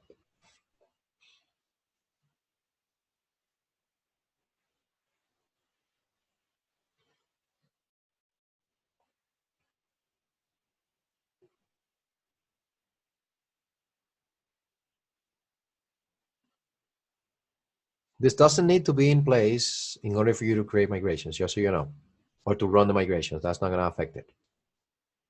For seeding, though, it will affect it because you would be able to seed data, and it will seed the data even if it violates a foreign key constraint.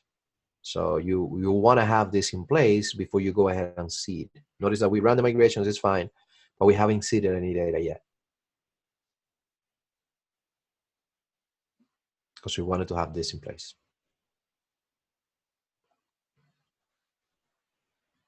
Okay, no questions. Everybody seems to be on the same spot.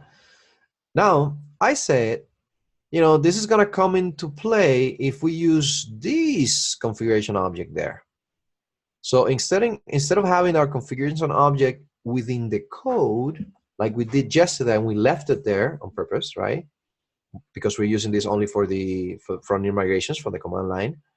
Today, we're gonna use this file. This is a JavaScript file. We can just require it, and we can get access to this because this is a module.exports, right? So what we're doing is from this file, if you look at it, it's the same thing that we have been doing. We have our server, and we say module.exports, and we export the server. We are exporting an object, and the object has a development key, and that development key has our configuration, so we can use that.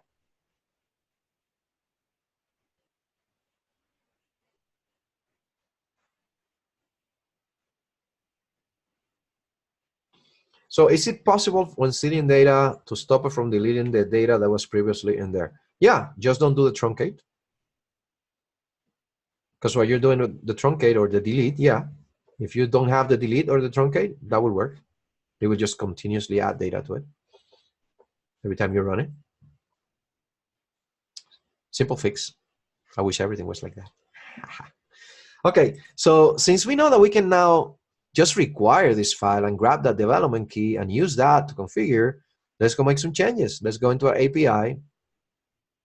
Okay, we're not requiring anything here. We're requiring just the router. And remember that the router is the one that was using this. The router, this router right here, this is the one that's gonna make connections to our database. This is an async array. You can ignore that. It's just a way to handle promises for you to have an example of how to do it with async and await, because you already know how to do it with promises, right? Or have examples of it, not necessarily have to remember it.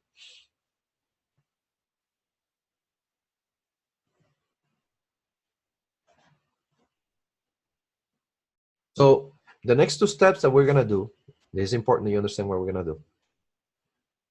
Instead of requiring next and manually configuring with that object, we're gonna create a file, and this could go anywhere. Like, doesn't have to be inside of the data folder. Since this is going to be related to data, in my mind, I'm gonna add it in here because it makes sense to have it here. And I'm gonna call this dbconfig.js.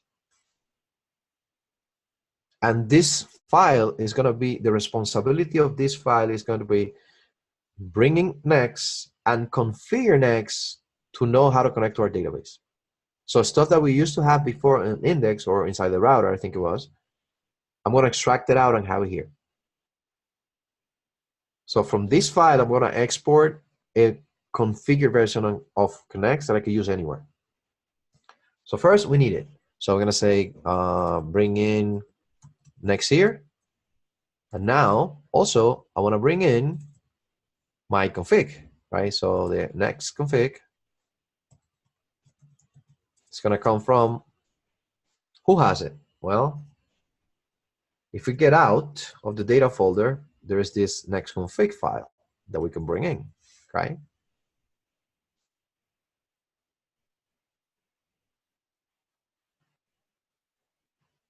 Right? This file has the configuration that I want.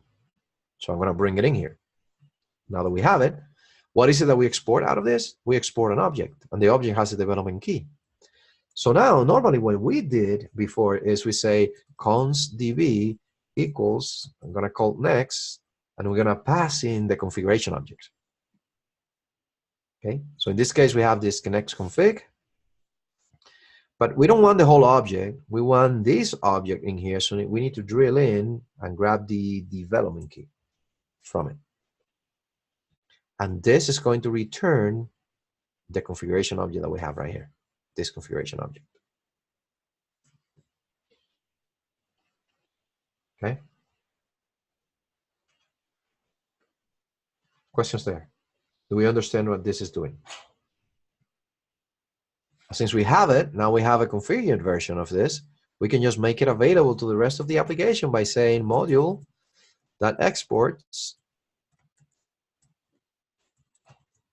db, right?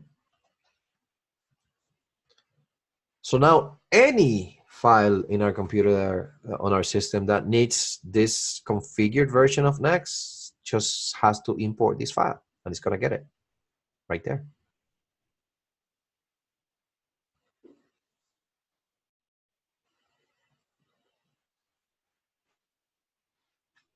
So how do we use it? Now that we have it, now that it's configured correctly, where can we use it? Well, if we wanted to do this on the router, if we needed to access the database on the router, we could do that.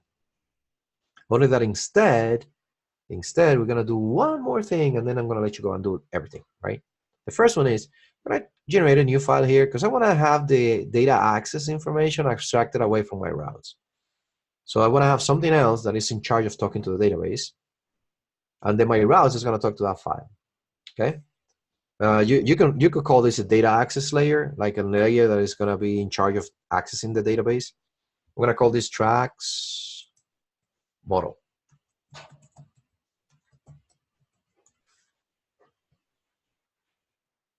Okay, so the tracks model is going to export some functions. So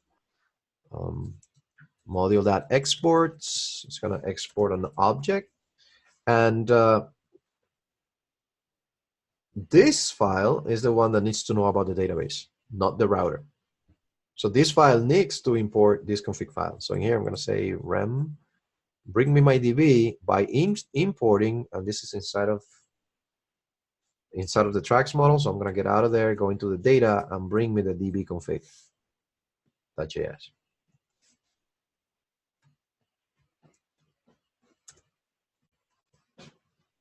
So what are we going to get here? This is going to be our configured version of Next, already configured to connect to our database. If the way that we connect to the database changes in the future, we only need to change this file. If the configuration is what changes, we only need to change this file. Okay? But if we have more than one configuration that we need to pick, who needs to know about this? This file only. So the rest of the application doesn't care how that's happening because we abstracted it away. We have different concerns separated now. One defines the configuration. One decides which configuration it's going to use. And then the rest of the application says, if I need to talk to a database, I just need to talk to this guy right here. I don't care how that's happening. I just know that if I want to talk to a database, I talk to him. And he'll know how to connect. Okay? Now, we're going to go the next step, which is, all right, so we have this router, and we want to talk to tracks to get a list of the tracks.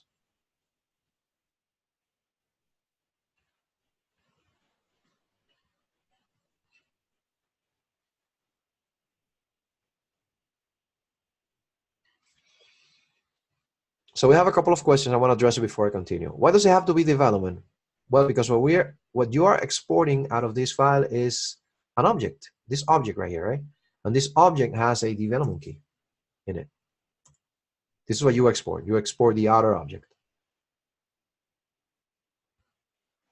So in here, you get in the object that has, this is what you get, a development key in there.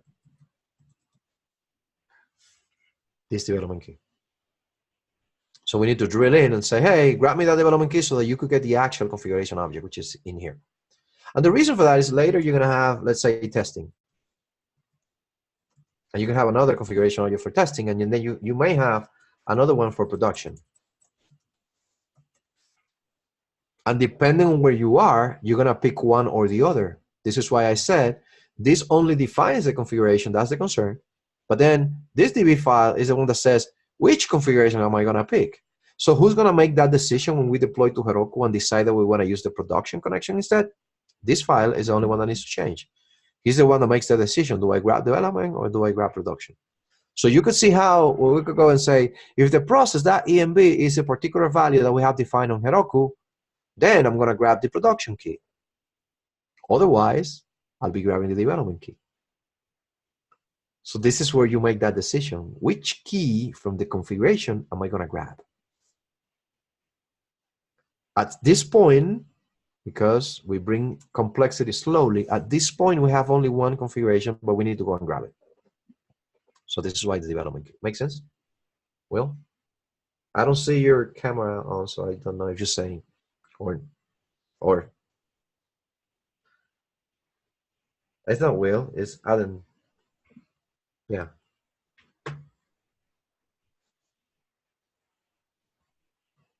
Now I see your camera. Yes, makes sense or no? Not yet. Antonio. It makes sense. I just wanted to kind of clarify if you could do it a different way. Like if you could not put development and then it naturally cycles through development, testing, and production on its own, like some other way. No, it's not going to cycle on its own because you need to pick only one configuration, right? Mm. So, but when we do, I think the last day of this 4 weeks is when I introduce Postgres. And in that day, you'll see this more being used because you're going to have another configuration there for production. So it's going to make a little more sense. But you need to have, just for future proofing. So if what you're saying is, what if I just get rid of this and just export the whole configuration? You could definitely do that at this stage. It will work.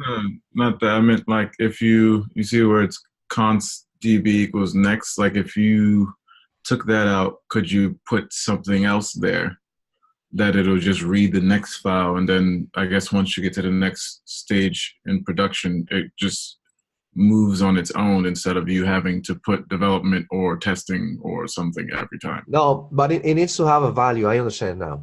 It needs to have a value. This is what I meant when you probably have a check that says, you know, like if process.env, you need to have something that is going to tell your system that you're in a different environment. Let's say that I call this, you know, like db.env. And if that is, let's say, production, and you could even do that like simpler, like this is how we do it actually, and you'll see in the last day, we're not gonna pass this hard-coded this way. We're gonna use the brackets notation, and we're just gonna read it. And we're gonna say from here, let me show you real quick. So we could pass a string in here, and what's going to happen is we're going to define something on process.env. So we're going to say process.env.db environment. And this DB environment could be production, development, and it's going to grab the key automatically that way, using brackets notation inside the object. That's how we'll end up doing it. But now, since we don't have more than one, and we don't have this defined anywhere, we're just going to grab development right away. But you'll learn how to do it, don't worry.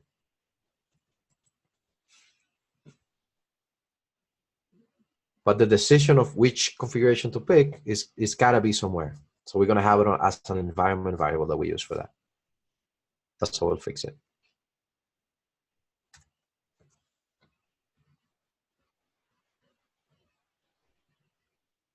Okay. All right. So going back here, I'm gonna assume that for now it's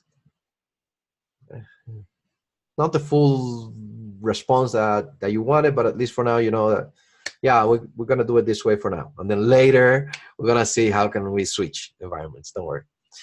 Okay, so, all right, so if I'm saying that in the model, what I wanna extract away everything related to data, and if you look at the router is now gonna bring in this model file, and it's gonna use this tracks thing from there. And it's looking for this find model, find value right there. So I'm gonna do this. I'm gonna say const. Oh, by the way, someone asked, where are you getting this rent thing? It's just snippets. I created those manually. So if you go to code, preferences, there's this user snippets right there. And if you're in Windows, maybe file preferences instead of code preferences. So file preferences, user snippets. And if you click that, you could pick the language like I have for JavaScript. When you pick the language, you get those snippets. These are the ones that I have defined. Let me drop it here for you.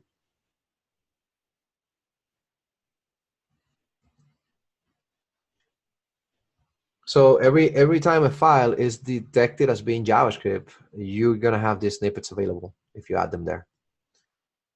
And the way the snippets work is whatever the name of it, I think it's called prefix or something. You type that and hit tab, and it will expand the snippet for you. So I manually created those. So we want to require from the same folder here the tracks model. And this is going to be const tracks.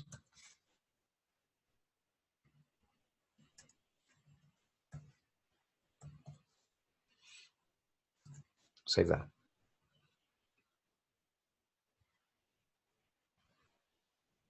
So what's going on now is that my router is looking for these tracks. And the tracks is this object that we are exporting out of the tracks model because we're requiring that. Okay, and they're in the same folder. Now, the way that my router expects to get a list of all the tracks is by calling find, a method that exists on the tracks object. So we're going to define this here. Say there's going to be this find method. Okay. Function find. It's a function that is going to return a call to my database. Now I could say, hey, DB, tracks. Okay. Simple. Remember that DB tracks returns a promise. So we're just handling the promise here. If this is confusing, we could just turn this into the .then. Okay, and this is gonna get the tracks like so. And then we can move this in here. And then this catch would be a .catch instead. And we map after the .then. So we get an error passed into it, right? And then this error, we can handle it like so. And then we could grab this code and put it inside of that catch. So as to know, confuse this thing using these try catch and all that stuff. And then we can remove the async.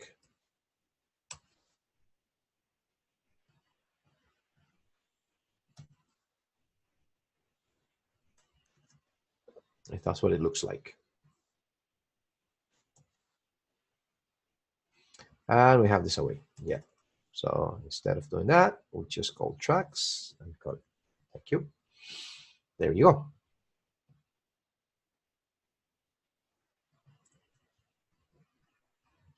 Change this code for you. We're not going to modify the rest. It's just the first one. So you have an idea of, it's just what you have seen so far. What I'm doing is I say, hey, I have this tracks thing and it's got a find method and they should return a promise. So I could call then on it and I'll get the tracks. Before we had this, what we would have done is do db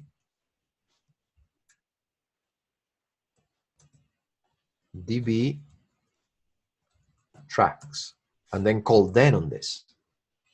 So instead of not having our routes know about the database, instead we're going to say, no, we don't need to know about the database. We're just going to call this model and the model knows how to connect to the database.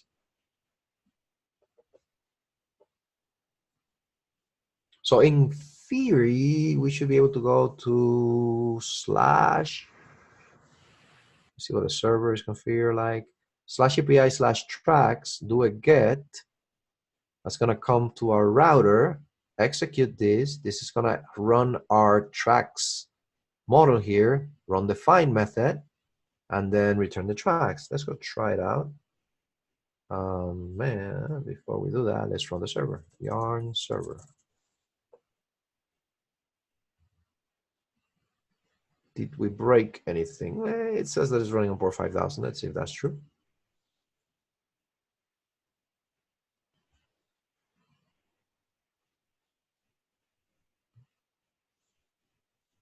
I have this other thing that has an icon that kind of, I get confused with insomnia.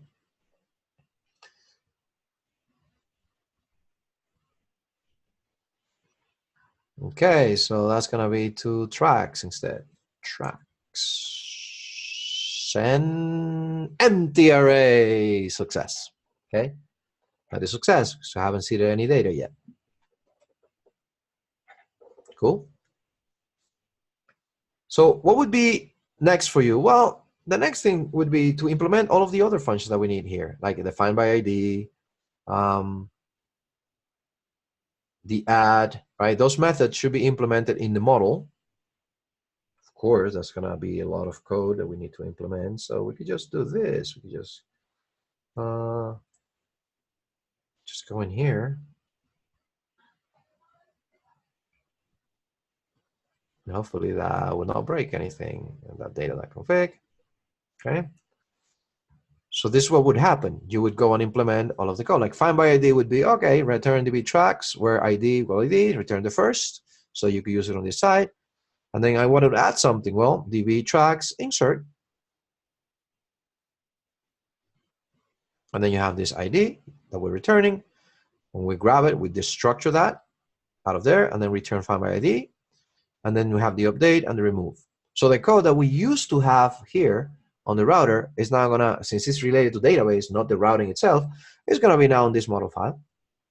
We extracted it out. Questions there?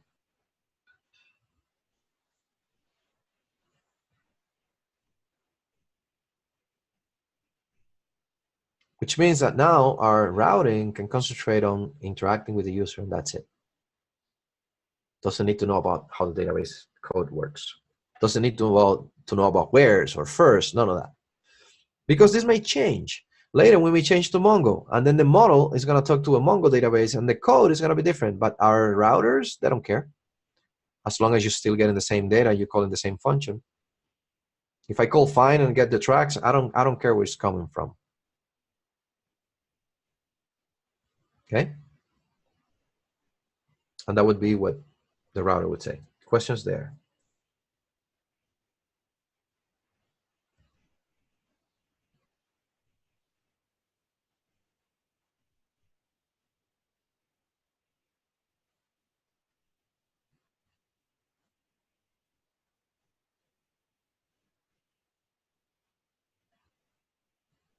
So when doing a query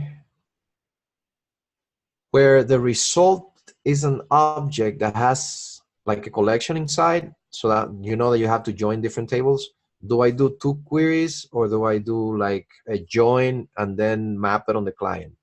That would be the alternative. I like doing two queries, okay? Because if you do a join, what you get back is for each record on the dependent, let's say that you're doing tracks and cohorts. And what you want is you want to have an object that has the track information and the cohorts collection in there with information about the cohorts. Or maybe it's a cohort with the students. It doesn't matter. It's the same concept. So if you do a join, the records that come back is going to have, if you do the cohort student, it's going to have the cohort information duplicated for each student that you're getting back.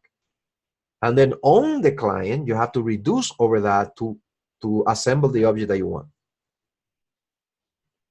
While the database is designed to perform queries really fast, I rather go and get the information from the cohort once. So I'm not duplicating the cohort information.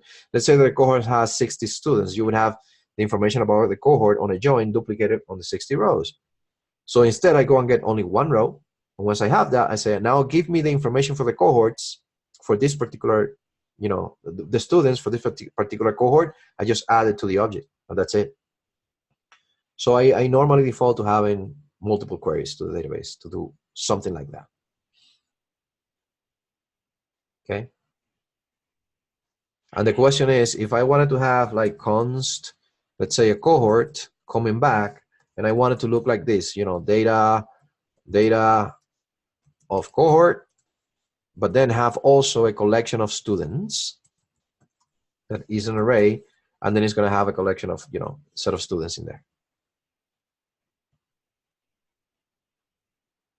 Instead of doing the join, I would go and get the cohort once, and then go and get the students, and I will get an array of the students. And this is where the student ID, the cohort ID is equal to the ID that I have for the cohort. So that's how I would approach that. I go get the cohort,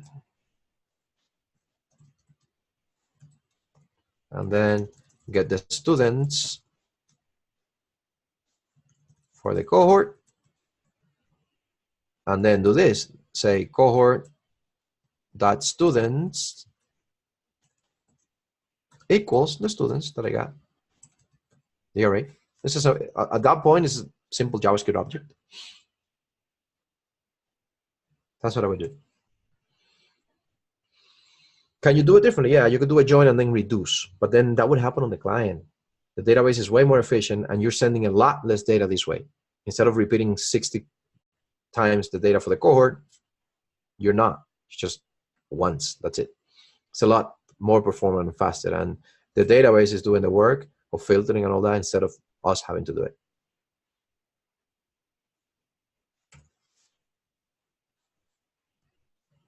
Does that help, Henry? Is that what you meant?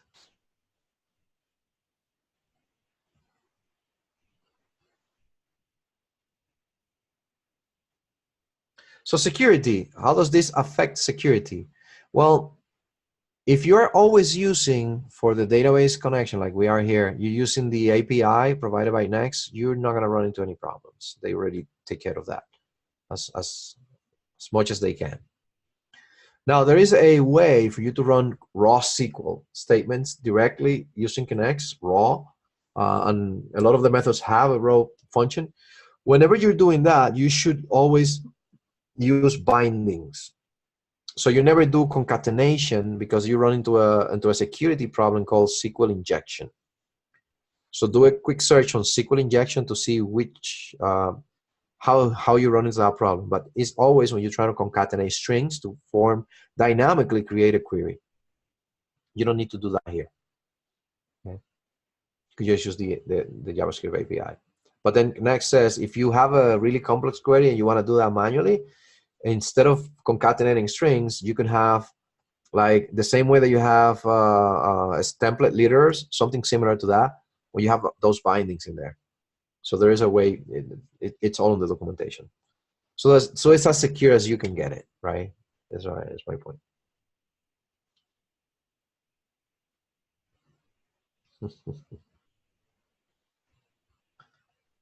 We're not going to go into SQL injections and all that. This is a problem that we're not facing. So we mention it, but that's about it. We don't have, we're not a security class, really. Yeah. Those are a big problem. Might be probably number 1 or number 2 still this day and age. It's crazy. But it normally happens to people using the wrong tools.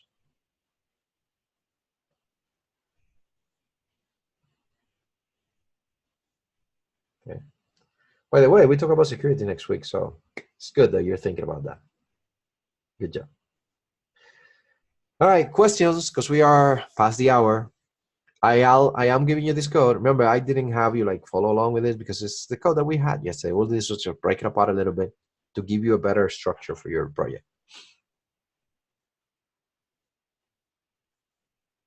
Okay. Excellent. So I'll see you on Slack. Have fun today. Remember your mantras, and remember pen and paper, little squares, 2 entities at a time. That's it. So when you're building your BuildWix project, you're going to do 2 entities at a time. You got this. You can model anything 2 entities at a time. Trust me, you can. Okay? So see you in Slack. Have a good one.